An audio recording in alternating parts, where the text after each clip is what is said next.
மழை வெள்ளத்தால் பாதிக்கப்பட்ட சென்னையில் நிவாரணப் பணிகளில் தீவிரமாக ஈடுபட்டுள்ள நியூஸ் 7 தமிழின் அன்பு பாலம் இன்று துப்புரவு பணிகளிலும் ஈடுபட்டுள்ளது. இந்த பணிகளில் தங்களை இணைத்துக் கொள்ள இன்று காலை முதலே ஏராளமானவர்கள் நம் அலுவலகத்தில் குவிந்தனர்.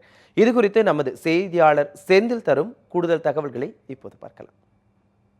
மிக கடுமையாக பாதித்த மழை வெள்ள நிவாரண மற்றும் மீட்பு பணிகளில் பயனாளிகளையும் கொடையாளிகளையும் ஒருங்கிணைத்த நியூஸ் 7 தமிழின் அன்பு பாலம் இன்று அதனுடைய நீட்சியாக துப்புரவு பணியில் களமிறங்கி இருக்கிறது. ஏற்கனவே கடந்த சில நாட்களாக நாம் இது குறித்து தொடர்ந்து நம்முடைய ஊடகத்தில் செய்தி வெளியிட்டுக் கொண்டே இருந்தோம். ஏராளமான தன்னார்வலர்கள் பல்வேறு அமைப்புகளைச் சேர்ந்த இயக்கங்களை அமைப்புகளை சாராத ஏராளமான பேர் ஆண்களும் பெண்களுமாக அதிகாலையிலிருந்தே நம்மோடு இணைய தொடங்கிவிட்டார்கள். பல்வேறு அமைப்புகளிலிருந்தும் நம்மோடு இணைந்து கொண்டிருக்கிறார்கள். அந்த வகையில் இப்பொழுது நம்முடைய நூற்றுக்கணக்கான பாப்புலர் ஃப்ரண்ட் ஆஃப் இந்தியாவைச் சேர்ந்த நண்பர்கள் நம்மோடு களமிறங்கி இருக்கிறார்கள்.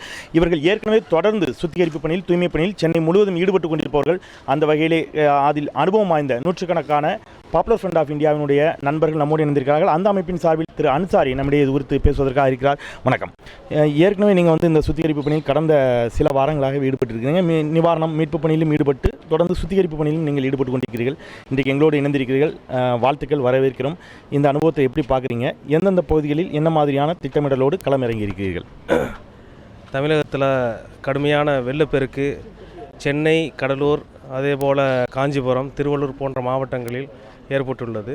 இதை தொடர்ந்து பாப்புலர் ஃப்ரண்டுடைய தன்னார்வலர்கள், பாப்புலர் ஃப்ரண்டுடைய உறுப்பினர்கள் அனைவர்களும் களத்தில் கிட்டத்தட்ட 4500 பேருக்கு மேற்பட்டவர்கள் சுழற்சி அடிப்படையில் வேலை செஞ்சிட்ருக்கிறோம். இந்த நேரத்தில் இந்த சமயத்தில் நியூஸ் 7 அறிக்கை மிகவும் எங்களுக்கு சந்தோஷத்தை ஏற்படுத்தியது. ஏனென்றால் சென்னையை மாற்றி அமைப்பது என்பது பாப்புலர் ஃப்ரண்டுடைய தோழர்களால் மட்டும் முடியாது, அல்லது இன்ன பிற அமைப்புகளால் மட்டும் முடியாது. ஒட்டுமொத்த தமிழகத்தில் உள்ள தன்னார்வலர்களும் இணைந்து செய்தால் அது மிகப்பெரிய மாற்றத்தை ஏற்படுத்த முடியும்.